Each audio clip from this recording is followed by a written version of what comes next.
সুতরাং যে 24 মানুষের জীবনের মোড় ঘুরিয়ে দেওয়ার জন্য এসেছিল, যে 24 অসংখ্য যোদ্ধা জীবন দিয়ে দুনিয়া থেকে বিদায় নিয়েছে, আমাদের ঘাড়ের উপর তাদের লাশ রেখে গেছে, আমরা সেই লাশের অবমাননা করবো না, করতে দিব না।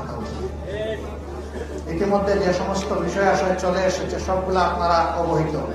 আমরা পরিষ্কার বলে দিচ্ছি, কোনো অন্যায় করে কেউ পার পাবে না, আমরা চোখ বন্ধ করে থাকবো, এই বাংলাদেশে এটা আর হবে না ইনশাআল্লাহ। আমাদের পরিষ্কার নীতি হবে তাওয়ানু আলাল বিররি ওয়াত তাকওয়া ওয়ালা তাওয়ানু আলাল ইসমি ওয়াল উদওয়ান। ভালো কাজে সর্বাত্মক সহযোগিতা, মন্দ কাজে শুধু প্রতিবাদ নয়, প্রয়োজনে প্রতিরোধ।